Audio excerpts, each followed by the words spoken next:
I can hear you, Katie. Can I just...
Good morning. We are breaking into programmes to bring you the news from Downing Street that Boris Johnson will resign today.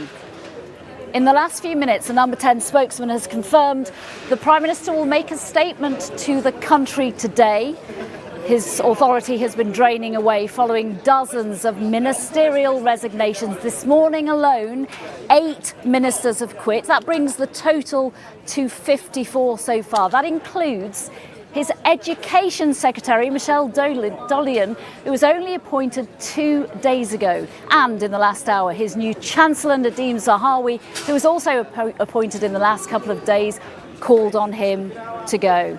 This is a fast developing story for people who are just joining us. We are breaking into programmes to bring you the news from Downing Street this morning that Boris Johnson will resign today. In the last few minutes, a Number 10 spokesperson has confirmed the Prime Minister will make a statement to the country today. I'm joined this morning by our political reporter, Shihab Khan. What a morning it's been so far. It's not even 9:30. Please bring us up to speed with everything we know that has happened in the last 15 minutes alone. Yeah, so we've had a statement from Number 10 to say that Boris Johnson will be delivering a statement later. We understand that it's going to be a resignation. We expect it to be around lunchtime, but there's a real sense of inevitability about this. You've gone through the numbers in itself. There have been more than 50 resignations from those who are on the government payroll in the last few days. His Chancellor has gone, his Health Secretary has gone. The man he appointed to replace the Chancellor this morning has been telling him that he needs to go. There have been conversations going on for days. It looked like Boris Johnson would try and cling on for a little while longer, but the pressure has been too much simply because he cannot fulfill those roles. He cannot hire anyone to come in and replace the people that have stepped down because there has been disarray in the party for the last few days, as almost everyone has been calling for him to step down.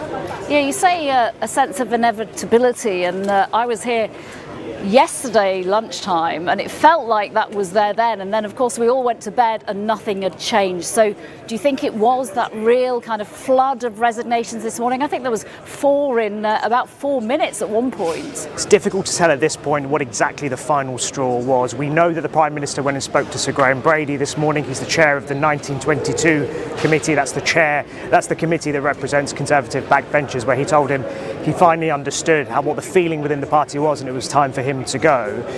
There have been so many resignations. Yesterday he sacked Michael Gove in what appeared to be a final power play to try and get some authority back within those cabinet ministers. It's the fact that all the people around him, the senior cabinet ministers, those who have been his allies for a number of years, people like Priti Patel, people like Grant Shapps, the people who have been by his side advising him for so long, telling him it's now time to step away, was probably the final moment. Nadhim Zahawi this morning, that's a big thing. He was appointed Chancellor 36 hours ago and he's saying it's time for you to go.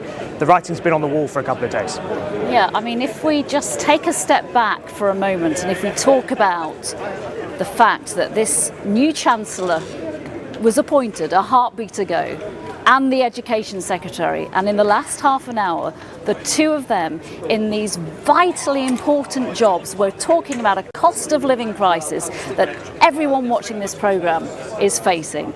Anyone who's got a child in school is really keen to see who the new Education Secretary is, given what the children have been through in the pandemic. You've had the Education Secretary resign, and you've had Nadhim Zahawi being in the room in part, as part of that cabinet revolt, and then this morning putting on paper so everyone can see his reasons for calling Boris Johnson to go. And we may never find out what the final straw was, but these, just taking a step back, are remarkable moments in British politics. No, absolutely. When we had the Health Secretary and the Chancellor resign initially, it looked as though the Prime Minister would just try and carry on, replace those roles and keep going. And it's the flurry of resignations that have followed which have made it clear that it's not just two people, it's not just Rishi Sunak and Sajid Javid who aren't happy about this, but it's the entire cabinet, it's most of those on the government payroll. As you say, we're going through a cost of living crisis. Those two roles are incredibly important. He replaced them quickly, and the fact that within 36 hours, both of those people are saying you need to go, one of whom, the Education Secretary, has stepped down, indicates the lack of authority the Prime Minister's got. What happens from now is going to be the big question. Is he going to stay on and sort of be an interim Prime Minister for a brief period while the party elects the new leader? What's going to happen from now onwards? Because there are a number of gaps and vacancies in the cabinet still. He hasn't appointed a new Northern Ireland Secretary. Brandon Lewis resigned this morning. He hasn't replaced Michael Gove at levelling up in housing. Those are still decisions that need to be made. The ultimate reality is we've not had a functioning government for a few days. The departments have been saying we don't have ministers, we don't have junior ministers, we're not able to do our work, and that's the key thing here. The Prime Minister was told yesterday, you simply cannot run the government as it is because we do not have the people to make it work. And when a Prime Minister gets told that, it's very difficult to carry on. Let's hope today, when that moment comes, is the beginning of the start of that changing and getting back to a functioning government, because that's obviously what everybody wants and needs. Well, let's give you more now in detail about that key intervention we were talking about from the new Chancellor this morning, Nadhim Zahawi, who wrote a letter to Mr Johnson telling him to go, and in an accompanying tweet he said, "Prime Minister, this is not sustainable and it will only get worse. For you, the Conservative Party, and most importantly, all of the country, you must do the right thing and go now." Well, we can join our political correspondent Daniel Hewitt as well. He is in the Houses of Parliament this morning. There's a pretty frenzied atmosphere here in Downing Street this morning. How is it with you, and what's the latest you are hearing there? That's right, Nina. A few minutes ago, the House of Commons procession came through Central Lobby to start proceedings for the day. Part of the problem for Boris Johnson has been he has so few ministers to actually take part in the debate in the House of Commons, and that's probably part of the reason why he's had to go. What we're hearing from a number 10 source is that Boris Johnson this morning spoke to Sir Graham Brady, the chair of the 1922 committee. You remember that yesterday the 22 committee met to discuss potentially changing party rules to allow a new confidence vote to take place sooner rather than later. That confidence vote that he survived last month meant that he's safe for a year under current party rules. The 22 committee was effectively threatening to change those rules next week. Now, this morning, Graham Brady spoke with the Prime Minister on the phone, and they effectively agreed a timetable, we understand from one number 10 source, that he'll remain as Prime Minister, until a party conference in the autumn, and then a new leader will be announced. So he will continue as Prime Minister, but he will effectively stand down as Conservative Party leader. We're told by one source that Boris Johnson had reflected overnight and woke, I quote, with a clarity of thought and decided to resign.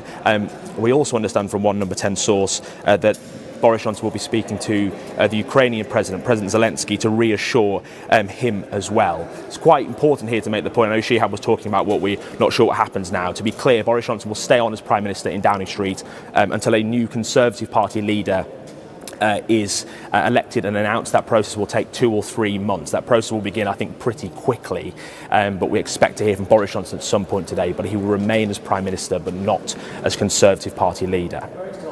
Okay, Daniel, so in the end it sounds like, as has been predicted, it was always going to come down to the numbers. So when we're talking about this extremely powerful group of Tory MPs, the 1922 committee, when they had that feeling, that sense, that reality that there was less support for Boris Johnson in terms of the loyalists turning into rebels in this situation, that was effectively the final straw for the Prime Minister, a Prime Minister who it's often been talked about would be dragged out of Downing Street kicking and screaming, but when he hasn't got that vital support of those backbenchers, well, the game is over. Yeah, politics always in the end comes down to numbers. And in that confidence vote last month, 41% of the Conservative Party voted against Boris Johnson. That allowed him to effectively carry on. The problem in the last few days has been clearly that number has gone up and up and up and has quite clearly exceeded 50%. So any other new confidence vote that would take place, and let's be clear, the 1922 Executive Committee, which elects a new committee next week, was going to look at these rules again, and everything we're hearing says they would have changed the rules next week if Boris Johnson had carried on staying in number 10, insisting he was staying. And if a new vote had taken place, Boris Johnson would have lost. What they were effectively saying yesterday by delaying that change in the rules till next week was they're effectively giving Boris Johnson the chance for dignified exit. By holding that over him, they were saying, look, we're going to have to change the rules here and hold this vote, but you will lose this vote. So the mere fact of knowing that means you should now go. And it looked like last night that Boris Johnson was going to stick in, and we were hearing from number 10 that they were going to make new announcements to replace those cabinet positions that had been lost, those ministerial positions, those PPS, those junior minister positions. Clearly they've rang around a few MPs and they simply can't fill those posts, which tells you everything you need to know about what would happen in any confidence vote. The numbers of people supporting him have simply ebbed away. And in the end, Boris Johnson has seen the writing on the wall this morning. Many would say, how did you not see the writing on the wall yesterday? Why did Downing Street spend an entire 24 hours after Rishi Sunak resigned, Sajid Javid resigned, and others, insisting they would dig in when it was clear they were going to be unable to do that? But right now, you're right, Nina, the numbers simply do not stack up for Boris Johnson, and he has made this decision. And Daniel, on a very practical level, because we're talking about everything in all of our lives that really matter right now in terms of the reason why we need a government that is fully functioning, and we've got these key positions that are unfilled at the moment, the latest one obviously being the Education Secretary. If Boris Johnson is resigning as the Tory leader but staying for the time being in his role as Prime Minister, what happens to the top team, to the cabinet? How does that function in the weeks ahead? Well, I think a couple of things to say on this. I think it's quite interesting that we saw this morning Nadhim Zahawi write a note to Boris Johnson on Treasury-headed notepaper, even though he's only been Chancellor for 36 hours, saying that he should go, but he didn't resign. Ben Wallace the same, maybe privately having conversation with Boris Johnson, but wasn't resigning. So some key cabinet posts decided that the best thing to do was to urge Boris Johnson to go, but actually stay in post. You're right, though, there are lots of posts to fill. A number 10 source has told us that they hope to refill those ministerial positions. So I think what we'll see over the next few days is an attempt to try and refill those posts that have been lost. There is, though, a question here, and I think this will now start, the conversation will be happening around this place amongst Tory MPs to whether they accept this agreement that appears to have happened between Sir Graham Brady and Boris Johnson, whether they agree to this timetable that Boris Johnson can stay on in number 10 for 2 or 3 more months. I suspect you're going to hear a lot of Tory MPs question that timetable and say he has to go, that his behaviour in the last 24 to 48 hours never mind the stuff that's happened before, means he simply can't carry on as Prime Minister. I think you will see in the next few hours Tory MPs challenging the idea that Boris Johnson can stay on as a caretaker Prime Minister. We know that Dominic Raab has stepped in for Boris Johnson before when he has been incapacitated. I think you'll hear questions and pleas from some Tory MPs to have some kind of caretaker take over from Boris Johnson. I think you'll hear calls for people to say Boris Johnson simply cannot stay on as Prime Minister. But to answer your question, Number 10, I think, from one source tells us, hope to refill those positions. Practically, Nina, they have to try and fill them. So they say right now, in the House of Commons, it's media questions. Dean Doris is taking questions from Labour and MPs in media questions, literally down this corridor down here. For some departments, they simply don't have the ministers to do that. In education, they simply don't have anyone to take questions. The country can't run like that. So in practical terms, yes, they have to fill those positions very quickly. There is a big question, though, Nina, over whether it's Boris Johnson who will be afforded the right to refill those positions. Insight there, and just a insight into quite how powerful that one man Sir Graham Brady is right now in terms of British politics and the future, at least for the next few weeks. And we will see what happens in terms of what the Tory party, how they react to this thought of a caretaker Prime Minister, when we're talking about a Prime Minister who is presumably resigning because of what people perceive to be his behaviour, his personality, as opposed to the policies that he has presented to the country during his reign as Prime Minister and Tory leader. Look, just to recap, if you're just joining us this morning on ITV, we have broken into programmes to bring you the news that in the last half an hour, a Number 10 spokesperson has confirmed that the Prime Minister will make a statement to the country today. He is expected to resign. We're now hearing that he's expected to resign at lunchtime. His authority has been draining away following dozens of ministerial resignations. This morning alone, 11 ministers have now quit. That brings the total to 57. Goodness, that total is changing all the time while we are on air.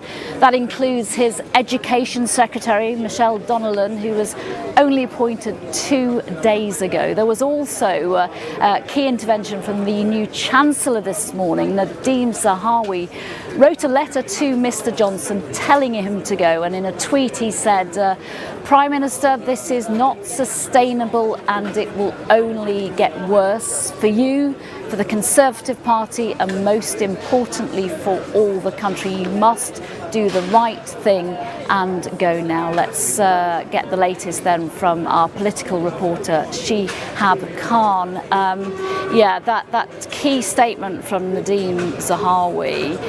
We're looking at a person who has been told, Boris Johnson has been told, not just in the last 24 hours, but quite a few weeks and months as well, that for the good of the country, those who are thinking that he should be out of Number 10, this is the best thing for you to quit. But he didn't listen, but he has listened now. So we will analyse over the months and years ahead what was the key moment that persuaded him to do that. Yeah, absolutely. And as we've been saying, this is all about functionality. This is about whether or not the government can do those important jobs that it needs to do right now. We've spoken about the cost of living crisis already on the programme. We've spoken about education. There's a whole host of issues that the government needs to deal with. And they've been in a position in the last few days in particular, with ministers resigning, senior figures within the cabinet resigning, where the Prime Minister's not been able to do that. Those big issues can't be dealt with. We had an interview with Nadhim Zahawi yesterday morning when he came in as the new Chancellor, and he was speaking about his vision for the country. He wants to do this, he wants to cut taxes, he wants to deal with this cost of living crisis, but he can't do that. He cannot physically do that when there are people not willing to sit around the table and have those discussions with the Prime Minister, go through those big policy decisions. And the Prime Minister was told that yesterday. He was told that all these vacancies that you've got, you're not going to be able to get people in to do them because you don't have the support to do that. But what is the moment that's sort of been the final straw? We're not entirely sure. It could be the fact that the Chancellor, the person he appointed 36 hours ago, said you have to go. It could be the fact that yesterday there's been so many resignations. The numbers are almost unprecedented. We've not seen a Prime Minister lose so many people in such a short space of time. But yesterday, Number 10 were telling us that he was buoyant, he was defiant, that he was going to carry on. We saw that in the Prime Minister's questions as well. We saw that coming across. Absolutely. It was at the start of Prime Minister's questions, he laughed. There was a bit of a jovial spirit about Boris Johnson, more something we've got used to over the years, of him almost laughing about the situation. He said, I've had ministerial meetings and I'm expecting to have more, and he wanted to carry on. And the position from Number 10 last night, this is only a few hours ago, was there are going to be more appointments, he's going to keep going, he's not going to give up. But it's the pressure that's come from his cabinet and also the pressure that's come from the Conservative backbenchers, the ones who have said, we will change the rules. If we get to Monday, if we get to Tuesday, we will change the rules, and there's going to be an election to decide whether or not that can happen, and then there'll be a vote of no confidence. Now, he may have won one last month, but the writing on the wall over the last few weeks suggests that he wouldn't be able to win another one if it were to happen. Yeah, what a difference a few weeks makes, for sure. Let's now join our royal editor, Chris Shipp, who is at Windsor for us this morning. Chris, Boris Johnson must, as we know, go to see the Queen after he resigns. Just remind us, how does that all work? Well, Nina, Boris Johnson needs to see the Queen if he is going to seek to dissolve Parliament. That was clearly something that some people thought he might do yesterday if he were going to call an election to re-seek a mandate from the British people. But we don't think he'll have to see the Queen face to face if he is simply resigning. That will only happen at the moment of handover from one Prime Minister to the next. The Queen remains here, and as you know, the Queen must always have a Prime Minister. She must always have a functioning government. It is, after all, Her Majesty's government. We know that she spoke to Boris Johnson last night by telephone from here in their usual weekly audience. Heaven knows what they spoke about. No one ever knows the private conversations between the Queen and her Prime Minister, but clearly she will be concerned that this country has a functioning government. At the moment, as we've been discussing, there are plenty of vacancies in ministerial departments, 50-odd vacancies, but those key officers of state still have cabinet ministers, and I think that will, for the Queen, at least be some reassurance that she has a functioning government. We are waiting to find out from the palace whether or not a conversation has taken place this morning between the Queen and the Prime Minister since his decision to resign. We have yet to hear back from them on that. OK, get back to me as soon as you hear about that. Chris Shipp, for now, thank you very much, Chris Shipp, our royal editor in Windsor. We can join now our political editor, Robert Peston, who's on the line for us. Robert, after all the scandals, the fines, the accusations, the allegations, the promotions, the resignations, today is the day. Today is the day, as you say. We will get a statement. We already know, obviously, that he's resigning. But in the middle of the day, we will see the Prime Minister in time-honoured fashion come out of the door of Number 10, go up to that special lectern, which has the crest on it that we've got so used to seeing over the last few years. A number of prime ministers over just the last few years, Theresa May, David Cameron, have stood at that lectern and made resignation statements. We'll see that around lunchtime. But, and I should stress this, there are still some very important decisions that have to be taken about the process for choosing a new leader, and I'm going to give you some detail about that in just a moment. But also, there are still huge uncertainties about how the government will function with Boris Johnson as caretaker. Now, as I understand it, Boris Johnson is planning to stay on until a new leader is chosen by the Tory party, and actually that could take months, and I'll explain to you why it could take months in just a moment. But that then begs the question: all those ministers who, over the last 24 hours, have said they couldn't work for Boris Johnson and have resigned, are they expected to simply come back and work for him as caretaker Prime Minister? We simply don't know. And you know, for the opposition, this is sort of gold, as it were, that you've got a Prime Minister who his colleagues have lost confidence in. He's staying on. Education secretary this morning in this extraordinary intervention. She was only appointed 24 hours ago. Says she can't possibly work for him. Is she now going to go back and decide that just because he's there for he's there with a sort of time limit on him for a few months, that it's okay to work for him? So there are all sorts of really important issues still to be resolved. Now let's go back to this other thing, which is obviously on most people's minds, which is how will the new leader be chosen? Now that process is decided by two institutions. One is the executive committee of the 1922 committee, which is this sort of organisation of backbench MPs. Now, a new executive committee will be elected on Monday, and that committee will decide whether there will be an immediate leadership election, and that's just the first stage of this leadership election.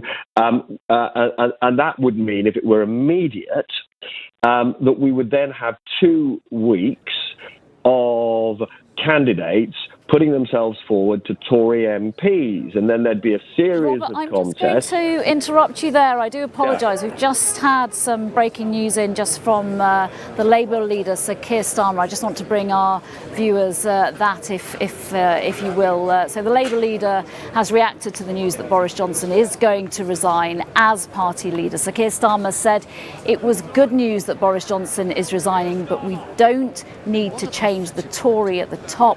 We need a proper change of government. Let's return to Shihab there. So clearly, Sir Keir Starmer, he's not bothered about who replaces Boris Johnson. He wants an election. Yeah, absolutely. I mean, his ultimate objective here is to become Prime Minister, and that's not going to happen if the Conservative Party just change their leader. He will want an election. But what is likely to happen now is that the Prime Minister does carry on for a little while the Conservative Party elects their new leader. And there's already been plenty of people that are putting their names forward, both publicly and behind the scenes, and that work will now almost immediately start. We heard from Suella Braverman yesterday, who said that she wants to run to be the party leader. Steve Baker this morning was suggesting that he might do the same. There are plenty of people that want to do it, but this is a huge moment of history. The Prime Minister will be out here in a matter of hours, where he'll be explaining exactly why he's stepping down, what his plans are, what the timetable is, what he'll be doing in those months, whether or not he'll be replacing those cabinet ministers with who. Will those people who stepped down be coming back to do the jobs that they've walked away from even this morning?